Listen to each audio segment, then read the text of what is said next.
प्यारे बच्चों, आज हम करेंगे 8th क्लास की साइंस की वर्कशीट नंबर 7। तो आज की वर्कशीट में सूक्ष्म जीव के बारे में बताया गया है। पिछली भी जो हमारी 2 वर्कशीट आई हैं उसमें भी सूक्ष्म जीव के बारे में ही बताया गया था कि जो सूक्ष्म जीव हैं वो हमारे जीवन में महत्वपूर्ण भूमिका निभाते हैं। इनसे हम सूक्ष्म जीवों की सहायता से ही हमारे दैनिक जीवन में इस्तेमाल होने वाली चीज़ों को भी बनाया जाता है, जैसे दही, ब्रेड व केक। तो दही जमाने के लिए हम गुनगुने दूध में थोड़ा सा दही मिलाते हैं। वो आप लोगों ने भी अपने घर में देखा होगा।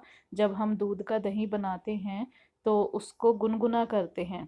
गुनगुना करने से उसमें लैक्टोबैसिलस नामक का जो जीवाणु है वो सारे दूध में मिक्स हो जाता है, तो उसे दही में परिवर्तित कर देता है। कुछ जीवाणु ऐसे भी हैं जो पनीर जैसे खाद्य पदार्थों को बनाने में भी सहायक होता है। तो बच्चे, आगे वीडियो करने से पहले आप इस वीडियो को लाइक कर दीजिए और सब्सक्राइब कर दीजिए। नेक्स्ट है हमारा किण्विन। किण्विन प्रक्रिया क्या है? तो किण्विन प्रक्रिया जो है वो भोजन में मौजूद चीनी यीस्ट द्वारा अल्कोहल में परिवर्तित हो जाती है। जो किण्विन प्रक्रिया है वो भोजन में मौजूद चीनी यीस्ट द्वारा अल्कोहल में परिवर्तित हो जाती है। तो चावल के आटे के किण्विन में बैक्टीरिया और यीस्ट सहायक होते हैं, जिसका उपयोग स्पंजी इडली बनाने में किया जाता है। मतलब आप लोगों ने देखा होगा कि जो इडली होती है उसमें पहले हम उसको खमीरीकरण के लिए रख देते हैं, चावल और दाल को भिगोकर। फिर उसको जब पीसते हैं तो कुछ टाइम के लिए खमीरीकरण के लिए रख देते हैं, जिससे वो फूल जाता है। तो फिर उससे इडली जो है वो स्पंजी बनती है। यीस्ट जो है वो तीव्रता से जनन करके श्वसन के दौरान कार्बन डाइऑक्साइड उत्पादित करते हैं और ये गैस के बुलबुले आटे का आयतन बढ़ा देते हैं, जिसके परिणाम स्वरूप आटा फूल जाता है। तो ये देखो, फूला हुआ आटा आपके सामने दिखाया गया है। अगर वैसे भी हम आटे को अगर गर्मी में बाहर रख दें तब भी उसमें जो यीस्ट है वो भी उसके कारण भी जो आटा है वो फूल जाता है। लुई पास्चर ने किण्विन की खोज 1857 में की थी। लुई पास्चर एक महान वैज्ञानिक थे जिन्होंने किण्विन की खोज 1857 में की थी। एक पाश्चुरीकरण विधि भी थी जिसकी खोज लुई पास्चर जी ने की थी। तो किण्विन प्रक्रिया का प्रयोग जो है वो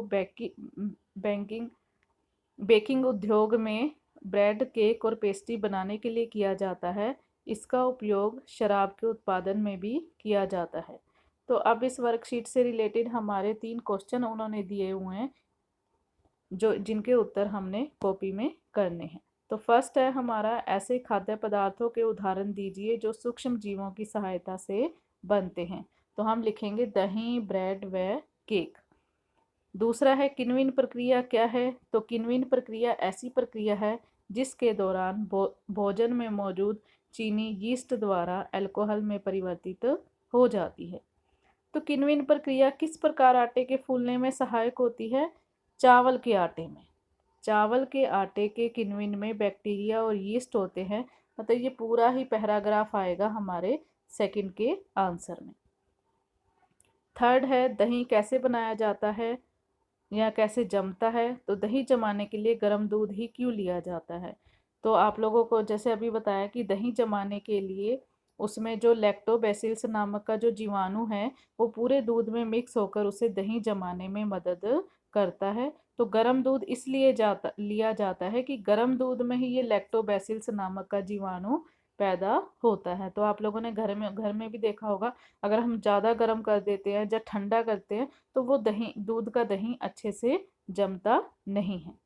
तो ये आज की आपकी वर्कशीट ख़त्म होती है। अगर कुछ ना समझ में आए तो आप कमेंट करके पूछ सकते हैं।